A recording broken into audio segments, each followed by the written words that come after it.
বানর কিন্তু খুব দুষ্টু প্রাণী, জানেন তো? আমাদের দেশে একটা প্রবাদ বাক্য আছে, বানরের হাতে খুন্তা গেলে পরে কিন্তু খুব বিপদ, তাই তো?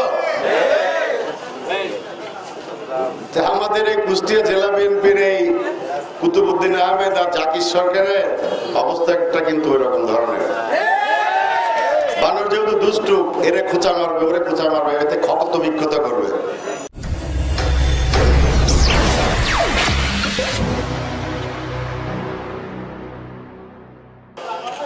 বানর কিন্তু খুব দুষ্টু প্রাণী, জানেন তো? আমাদের দেশে একটা প্রবাদ বাক্য আছে, বানরের হাতে খুন্তা গেলে পরে কিন্তু খুব বিপদ, তাই তো?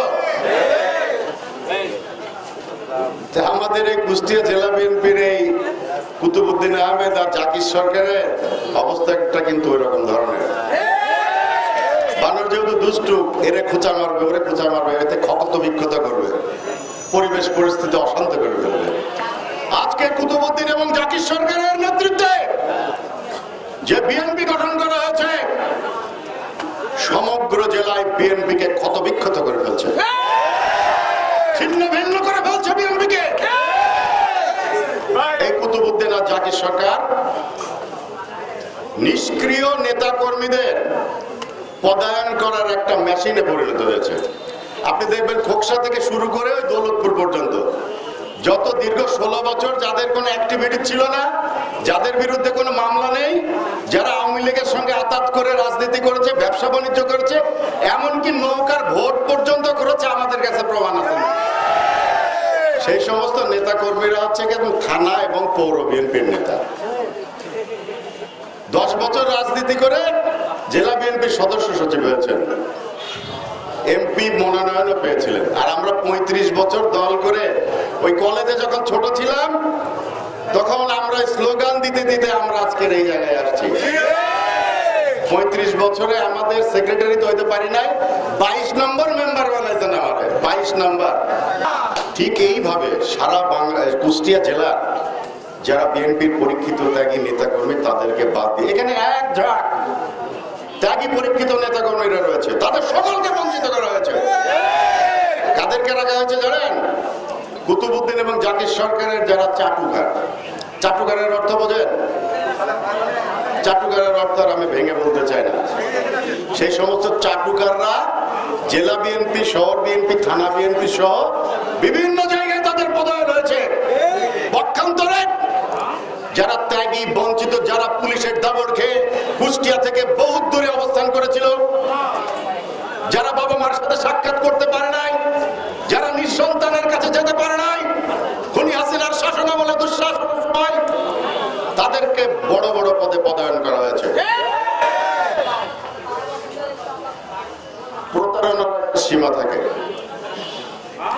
প্রতারণার শাস্তি কি জানেন? অনেক বড় শাস্তি। ইসলামে স্পষ্ট ভাষায় বলা হয়েছে, মিথ্যা কথা বলা তো অপরাধ, প্রতারণার শাস্তি আরো বড়। আমরা 31 দফা কর্মসূচির সমর্থনে আপনারা জানেন একটা, আমরা দীর্ঘদিন ধরে আন্দোলন করছি, কমিটি হওয়ার পর আপনারা জানেন এর মাঝে কেন্দ্রীয় কর্মসূচি আসলো কুষ্টিয়া জেলায়। ওই দিন আমরা আমাদের কর্মসূচি ডাক দিয়েছিলাম, মিজানুর রহমান ছিল প্রধান অতিথি। কুষ্টিয়া জেলা বিএনপির প্রোগ্রাম কোথায় ছিল ভাই? ওই ভাগাড়ে, ওই চাঁদা কাটার মাঠে ভাগাড়ে। কোনদিন শুনছেন কুষ্টিয়া জেলা বিএনপির প্রোগ্রামে পাবলিক লাইব্রেরি ছাড়া অন্য কোন জায়গায় হয়েছে? আমাদের সেই প্রোগ্রাম ছিল, তারা আমাদেরকে অনুরোধ করেছিল যে আপনাদের সমস্ত দাবি দেওয়া মেনে নেওয়া হবে, আপনারা এই কর্মসূচি করেন না। আমরা তাদের কথায় বিশ্বাস করে আমরা সেই কর্মসূচি প্রত্যাহার করেছিলাম।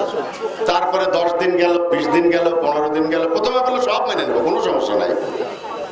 ওই যে মিজানুর রহমান মেনে আসছিল, জনসভা করতে গেলে ঝামেলা হইতো, সেই জন্য আমাদেরকে একটা ফলস ধোকা দিয়ে বললো যে আপনারা আসেন, সমস্যা নাই, আমরা আপনাদের সব দাবি দাওয়া মেনে নেবো। 1 মাস হয়ে গেল, তারপরে তাদের তো কোনো গরজই নেই, আমরাই তাদের সঙ্গে বারবার কথা বলেছিলাম। বলার পর একদিন গেলাম, বললো যে না, কোনো দাবি তো মানার মতো না, এটা সম্মেলন ফেস করে আসতে হবে। তা আমি কুতুবউদ্দিনের জাকির সরকারকে জিজ্ঞাসা করতে চাই, কোন সম্মেলনের বা জনগণের কর্মীদের ভোট নিয়ে আপনি আহ্বায়কের সদস্য সচিব হয়েছেন? সম্মেলন ফেস করতে হবে?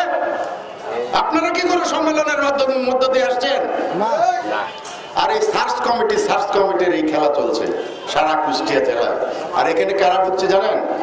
75% আওয়ামী লীগের নেতা কর্মীরা পুনর্বাসিত। এই কুতুবুদ্দিন জাকির সরকারের নেতৃত্বে। এই কুতুবুদ্দিন জাকির সরকার যদি কুষ্টিয়া জেলা বিএনপির আরো কিছুদিন দায়িত্ব পরিচালনা করে, এই কুষ্টিয়া জেলায় বিএনপি বলে কোনো দল থাকবে না। বিএনপিকে বাঁচাতে হবে, বিএনপিকে বাঁচাতে হবে, ঐক্যবদ্ধ হতে হবে। আমরা যারা পদবঞ্চিত, আমরা যারা ত্যাগী, আমরা সবাই ঐক্যবদ্ধভাবে মোকাবেলা করব। আমাদেরকে বাদ দিয়ে কুষ্টিয়া জেলায় বিএনপি করার কোনো সুযোগ নাই। দেখি আমাদের বাদ দিয়ে কিভাবে বিএনপি করেন কুষ্টিয়া জেলায়। চ্যালেঞ্জ করলাম আমরা, আমাদেরকে বাদ দিয়ে দেখি সম্মেলন করেন, দেখি কেমন পারেন। 5 মাস হয়ে গেল, মেয়াদ উত্তীর্ণ হয়ে গেছে কুষ্টিয়া জেলা বিএনপি। 4 নভেম্বর জেলা বিএনপি কমিটি অনুমোদন হয়েছিল। আগামী মাসের 10 তারিখে 5 মাস হবে। 5টা ইউনিয়ন বিএনপি কমিটি করতে পারে নাই এই কুতুবুদ্দিন জাকির সরকার। আজকে দেখেন ওই যে মোকাররম হোসেন মুয়াজ্জেম, দেখছেন বেচারা আওয়ামী লীগ করে কিভাবে তারপরে পুলিশের কাস্টডি চলে গেল। কি দরকার ছিল ভাই তোমার ওই কি বলে ওই জেলা প্রশাসনের প্রোগ্রামে যাই তো কালার হয়ে গেল, তাই না? তারপরে তো গ্রেপ্তার হয়ে গেল, সাংবাদিকরা এমন ভাবে পিছনে লাগলো। তো এইরকম মোকাররম হোসেন মুয়াজ্জেমরা আজকে বাইরে কেন ভাই? হ্যাঁ, আওয়ামী লীগ করেছে, আওয়ামী লীগের দালালি করেছে, আলীবাজার পক্ষ অবলম্বন করে ব্যবসা বাণিজ্য করেছে। এই সমস্ত মুয়াজ্জেমরা আজকে কেন বাইরে রয়েছে?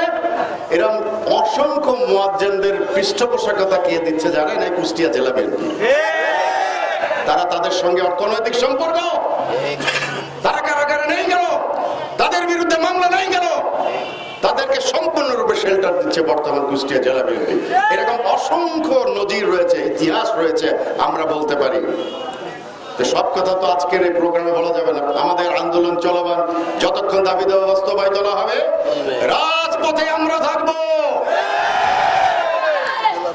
আমাদের নেতা তারেক রহমানের নেতৃত্বের প্রতি আমাদের আস্থা এবং বিশ্বাস রয়েছে।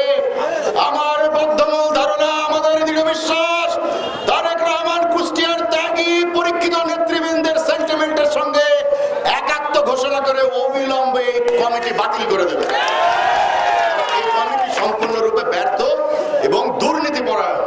সাংবাদিক ভাইরা আছেন, আপনাদের কাছে আমাদের থেকে আরো বেশি তথ্য থাকে, আপনারা খুব ভালোভাবে জানেন, সেগুলো লেখার চেষ্টা করেন। বিএনপিকে বাঁচাতে হবে। কুষ্টিয়া হচ্ছে বিএনপির ঘাঁটি, কুষ্টিয়া হচ্ছে ধানের শীষের ঘাঁটি, কুষ্টিয়া হচ্ছে তারেক রহমানের ঘাঁটি। এই জেলায় কুতুবুদ্দিন জাকির সরকারের নেতৃত্বে বিএনপি ধ্বংস হয়ে যাবে, এটা আমরা বেঁচে থাকতে আমরা চোখে দেখতে পারি।